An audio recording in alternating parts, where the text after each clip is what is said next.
तो इससे हम लोग देखेंगे आज कि जो मैथमेटिक्स टूल्स है, ठीक है, इसमें हम लोग क्या पढ़ेंगे आज, डिफ्रेंशिएशन। ठीक है, जो डिफ्रेंशिएशन हमने फिजिक्स में भी पढ़ना है, ठीक है, मैथ में भी पढ़ना है, 11 12 दोनों में पढ़ना है। ठीक है, ये बेसिक चीज़ है, तो ये समझना जरूरी है कि डिफ्रेंशिएशन जो हम लोग यूज़ करते हैं फिजिक्स में, ठीक है, या मैथ को हम लोग कैसे बनाते हैं, इस पर ये समझना जरूरी है। तो चलो हम लोग स्टार्ट करते हैं कि पहले समझते हैं कि डिफ्रेंशिएशन होता क्या है। ठीक है, यानी कैलकुलस के अंतर्गत हम लोग क्या पढ़ते हैं, डिफ्रेंशिएशन। तो डिफ्रेंशिएशन का मतलब क्या होता है,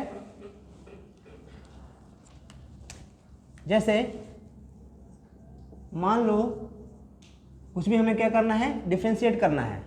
ठीक है,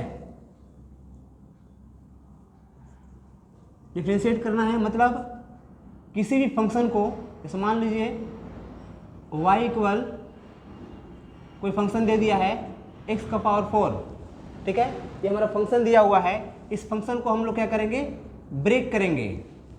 तो ब्रेक करना, छोटे छोटे पार्टों में क्या करना, ब्रेक करना क्या कहलाता है, डिफ्रेंशिएशन कहलाता है। ठीक है, तो डिफ्रेंशिएशन इस तरह से, अगर इसका हमें डिफ्रेंशिएशन करना है तो कैसे करेंगे, y इक्वल, यानी कि हम लोग इसका नोटेशन अगर देखें तो नोटेशन मैं आपको समझा देता हूँ। नोटेशन कैसे होता है, तो कोई फंक्शन मान लीजिए दिया रहता है, तो उस फंक्शन को हम लोग dy/dx के फॉर्म में, dy/dx करने का मतलब कि डिफ्रेंशिएशन ऑफ y। ठीक है, किसका डिफ्रेंशिएशन करेंगे हम लोग, y का डिफ्रेंशिएशन करेंगे विद रिस्पेक्ट ऑफ x। ठीक है, तो मैं यहाँ लिख देता हूँ, किसका डिफ्रेंशिएशन करेंगे हम लोग, डिफ्रेंशिएशन ऑफ y, किसका differentiation of y with respect of x, with respect to x, मैंने x के रिस्पेक्ट में हम लोग डिफ्रेंशिएशन करेंगे किसका, y का। यानी जो हमारा फंक्शन दिया रहता है, जैसे मान लीजिए हमारा फंक्शन दिया है यहाँ पे, कितना दिया है, y का, y इक्वल x का पावर 6। ठीक है, तो y इक्वल x का पावर 6 दिया हुआ है, इसका डिफ्रेंशिएशन करेंगे तो क्या हो जाएगा, dy/dx। पहले तो हम लोग इस फॉर्म में इसको हम लोग लिखेंगे, या इसको हम लोग दूसरे फॉर्म में भी लिख सकते हैं, इसको y डैश इस रूप में भी हम लोग लिखते हैं। ठीक है, तो दोनों में से चाहे जो भी आप मेथड यूज करें, dy/dx यूज करें या y डैश यूज करें, दोनों में से कोई भी एक मेथड यूज करके हम लोग क्या करना है, इसका सोल्यूशन निकालना है। तो y को हमने क्या किया, जो हमारा फंक्शन था उस फंक्शन को हम लोग dy/dx के रूप में रखेंगे, और जो हम लोग निकालना है d/dx x का पावर 6 इस तरह से लिखेंगे, और इसका डिफ्रेंशिएशन करेंगे तो क्या हो जाएगा, dy/dx। ठीक है, थोड़ा ध्यान देंगे, तो यहाँ पे मैंने लिखा है कि इफ y इक्वल एक्स का पावर n, तीसरा दिख रहा होगा, y इक्वल एक्स का पावर n, वेयर n क्या है, n एक रियल नंबर है। ठीक है, n क्या होगा, हमारा रियल नंबर होगा। ठीक है, n हमारा क्या है, ये रियल नंबर है यहाँ पे। ठीक है, ये दिख रहा होगा आपको, n क्या है, रियल नंबर है।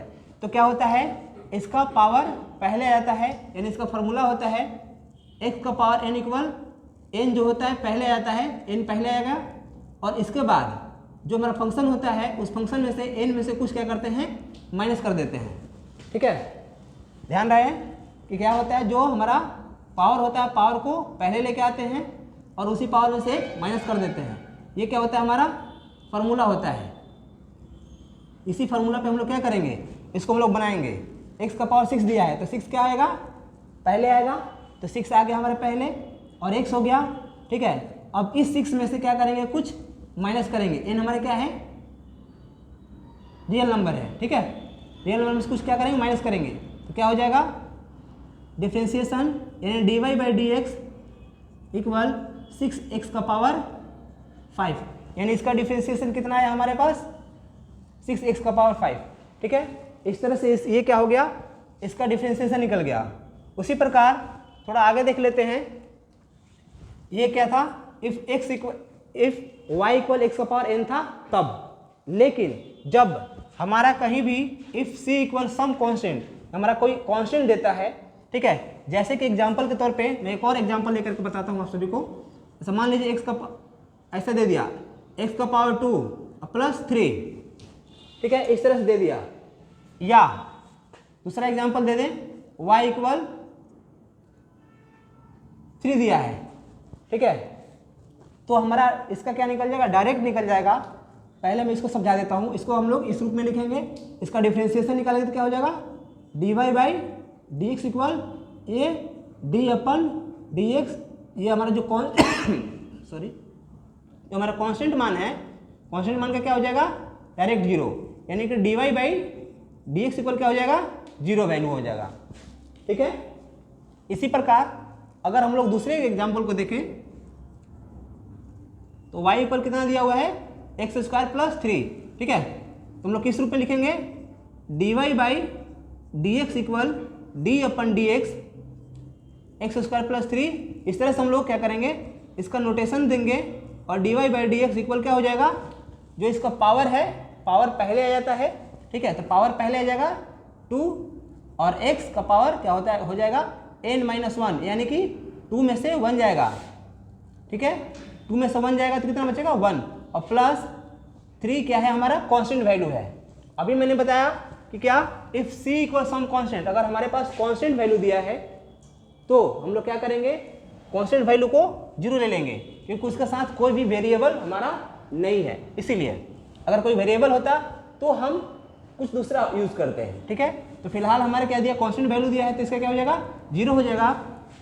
इस तरह से dy by D x equal क्या हो जाएगा, 2x, ठीक है, इसका 2 में से 1 जाएगा, पावर 1, तो 1 को नहीं लिखेंगे, तो जी dy बाई जो dx निकला हमारा इस एग्जाम्पल का, वो क्या हो जाएगा, 2x आंसर हो जाएगा। इतना समझ में आ गया होगा, ठीक है। तो मैं इसको इरेज कर देता हूँ, आगे बढ़ रहे हैं, क्योंकि ये जो आपका चैप्टर है ये बहुत इंपॉर्टेंट चैप्टर है, इसको ध्यान रखेंगे, ध्यान से थोड़ा बनाएंगे। आगे हम लोग बढ़ते हैं,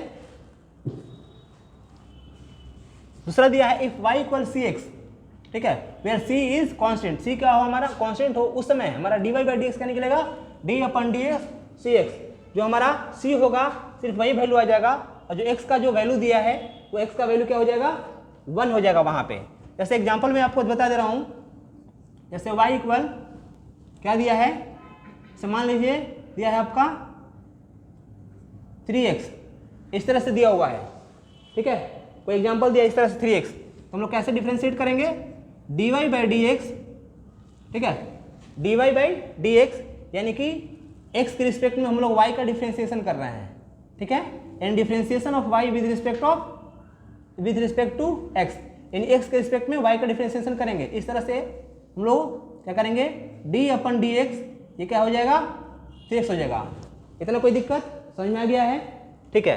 तो इस तरह से हम लोग निकालेंगे इसका, तो dy by D x equal, इसको हम लोग कितना लिख लेंगे, इसका देखेंगे तो 3x, हमारा कांस्टेंट मान के साथ, कांस्टेंट वैल्यू के साथ वेरिएबल भी है, ठीक है, यानी कि जो x का जो हमारा वैल्यू होगा क्या हो जाएगा, यहाँ पे इस तरह से दिया हुआ 3x, x का वैल्यू कितना है, 1 है, तो 1 को क्या करेंगे, इसका पावर पहले आता है, ठीक है, पावर पहले आएगा तो क्या हो जाएगा 1, ठीक है, 1 इंटू 3 x का पावर 1 में से कुछ 1 माइनस करेंगे, ठीक है, तो क्या हो जाएगा 1 इंटू 3 x, 1 में से 1 गया 0, और किसी भी, ये तो 3 हो जाएगा मल्टीप्लाई होके, x का पावर 0, x का पावर यानी किसी का भी पावर अगर 0 होता है इन केस, तो उसका वैल्यू हमारे पास 1 होता है।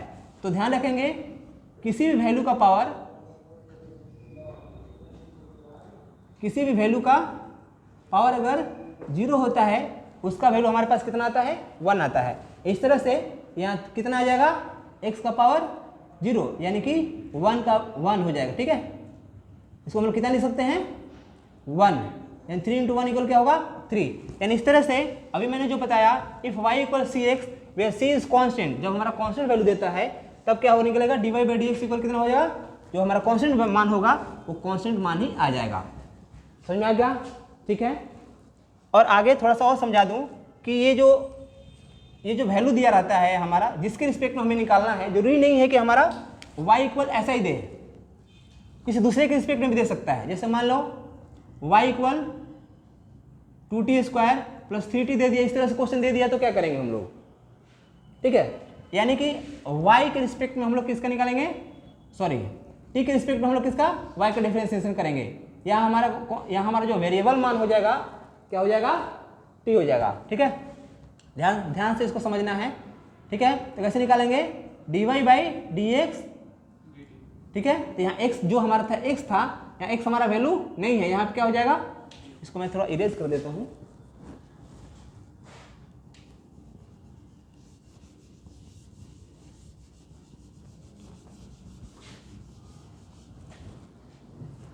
क्या हो जाएगा, y t के रिस्पेक्ट में y का डिफरेंशिएशन होगा यहाँ पे। ठीक है, इस तरह से। तो ये क्या है, 2t स्क्वायर प्लस 3t ऐसे दिया हुआ है, तो हम लोग इसको कैसे बनाएंगे, तो d बाई डी एक्स होगा नहीं, t के रिस्पेक्ट में हम लोग निकाल रहे हैं, अब किसका, y का डिफरेंशिएशन कर रहे हैं। तो y का वैल्यू कितना हो जाएगा, ये जितना वैल्यू दिया रहेगा 2t स्क्वायर प्लस 3t। इस तरह से हम लोग क्या करेंगे, लिखेंगे, कितना हो जाएगा, dy by D x equal, sorry dy by D T equal कितना निकल जाएगा, इसका डिफरेंशिएशन करेंगे कितना होगा। अभी मैंने बताया कि पावर क्या आता है, पहले आ जाता है, तो पावर पहले आएगा तो कितना होगा, 2 पहले आ गया और 2 पहले से दिया हुआ है, टी का पावर 2 में से 1 माइनस होगा, प्लस अभी मैंने बताया था कांस्टेंट मान को बताया था कि इफ सी एक्स दिया हो, यानी कि यहाँ क्या दिया है, 3t दिया है, यानी क्या बचेगा, सिर्फ कांस्टेंट मान बचेगा। ठीक है, तो कांस्टेंट मान हमारा क्या हो जाएगा, t। क्यों बचेगा, अभी मैंने बताया था कि अगर किसी का भी पावर 1 हो, उसका क्या बचता है, सिर्फ उसका कांस्टेंट मान बच जाता है।